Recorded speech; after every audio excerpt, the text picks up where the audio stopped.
மலச்சிக்கலை போக்குறதுக்கு அற்புதமான தீர்வு என்னென்னா, அரிசியை எடுத்துக்கவே எடுத்துக்காதீங்க. சோறு சாப்பிடவே, அரிசி கலந்த உணவில் சாப்பிடாதீங்க. கோதுமை கலந்த உணவில் சாப்பிடாதீங்க. நான் சொல்கிற மாதிரி பின்பற்றினீங்கன்னா மலச்சிக்கல் என்பது ஈஸியாக தீர்ந்துடும். நம்மளுடைய தேவையில்லாத உணவுகள் தான். சரி, நான் விஷயத்தை சொல்லிடுறேன். என்னென்னா, காய்கறி பொரியல் எடுத்துக்கோங்க. டெய்லி ஒரு காய்கறி பொரியல், அதில் ஏதாவது ஒரு கீரையை கலந்து சாப்பிடுங்க.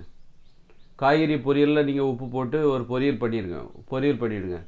அந்த பொரியலில் ஏதாவது ஒரு கீரை, ஒரு நாளைக்கு அரைக்கீரை, ஒரு நாளைக்கு மணத்தக்காளி கீரை, ஒரு நாளைக்கு சிறுகீரை, ஒரு நாளைக்கு முளைக்கீரை, ஒரு நாளைக்கு பருப்பு கீரை, இப்படி ஏதாவது ஒரு கீரையை நீங்கள் அதை கடைஞ்சி சாப்பிட்றது நல்லது. கடைஞ்சி வச்சுக்கணும், கடைஞ்சி தாளித்து வச்சுக்கோங்க.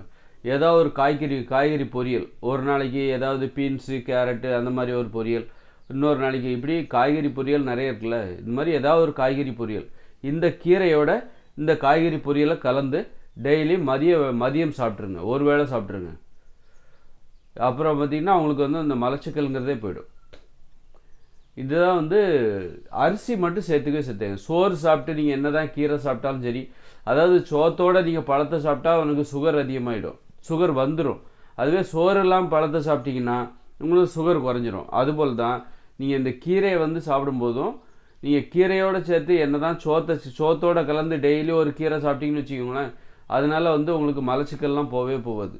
மலச்சிக்கல் இருக்க தான் செய்யும். அந்த சோறு அவ்வளோ மோசமானது. சோறும் சரி, கோதுமை ஐட்டமும் சரி, கேழ்வரகு, சோளம், இதெல்லாம் ரொம்ப மோசமான உணவு. அதனால் எப்போவுமே இதை தவிர்த்து நல்ல உணவுகளுக்கு அதாவது நல்ல ஒரு தண்ணியில் சின்னதாக நம்ம கெட்ட விஷயத்தை போட்டாலும் அந்த ஒட்டுமொத்த தண்ணியே கெட்டு போயிடும். அது மாதிரி தான் இந்த சோறு எது கூடலாம் சேருதோ அது எல்லாத்தையுமே கெடுத்துரும். இந்த சோறு, அரிசி, கோதுமை, கேழ்வரகு, சோளம், இது எதோடெல்லாம் சேருதோ அதெல்லாம் இது கெடுத்துரும். அதனால தான் இன்றைக்கி நம்ம கீரைகளோட பலன் நமக்கு தெரியல. கீரை நல்லது தெரியுது, ஆனால் அதை உணர முடியல நம்மளால். அதோட நன்மையை நம்மளால் உணர முடியல. அந்த நன்மை மிகப்பெரியது. அப்படிலாம் தெரிஞ்சு டெய்லி கீரை சாப்பிட்ருப்பாங்க மக்கள். ஏன் டெய்லி கீரை சாப்பிட மாட்டேறாங்கன்னா, அதோட நன்மையை உணர விடாமல் தடுக்கிற ஒரு உணவை தான் மனிதர்கள் சாப்பிட்றாங்க. இது அரிசி உணவுகள், கோதுமை, கேழ்வரகு, இதோட சோத்தோடு சேர்ந்து கீரை குழம்பு ஊற்றி சோத்தை சாப்பிட்றது.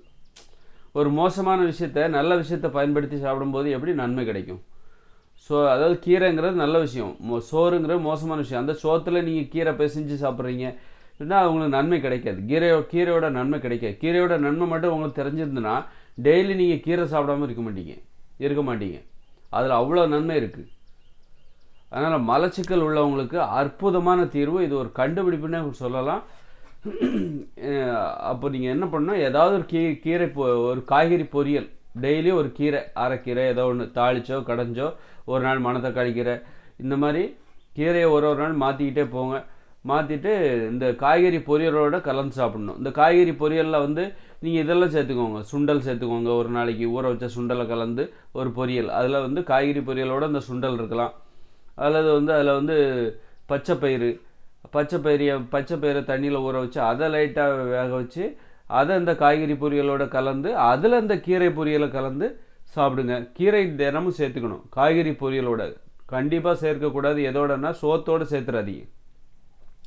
சோத்தோடு கலந்து கீரையை சாப்பிட்டீங்கன்னா உங்களுக்கு மலச்சிக்கல் தொடர்ந்து கொண்டே இருக்கும். மலச்சிக்கல் ஏற்படும். சோறு தான் மலச்சிக்கலுக்கு காரணம். மலச்சிக்கலுக்கு காரணமே இந்த சோறு, கோதுமை, அப்புறம் கேழ்வரகு, சோளம், இதுதான் காரணம். நோய்களுக்கு காரணம், மிக மிக முக்கிய காரணம் நோய்களுக்கு இந்த தானியங்கள் தான். அரிசி, கேழ்வரகு, கோதுமை, இந்த அரிசி, கேழ்வரகு, கோதுமை, அப்புறம் சோளம், இதுதான் காரணம். நோய்களுக்கும் சரி, மலச்சிக்கலுக்கும் சரி, உடல் பருமனுக்கும் சரி, சோறு தான் காரணம். அதனால் அற்புதமான தீர்வு. இதை பின்பற்றி இப்போ இது அனுபவபூர்வமாக பரிசோதனை அடிப்படையில் நானே மேற்கொண்டு இதை நான் உங்கள்கிட்ட சொல்கிறேன். இதை நீங்கள் கடைபிடிங்க.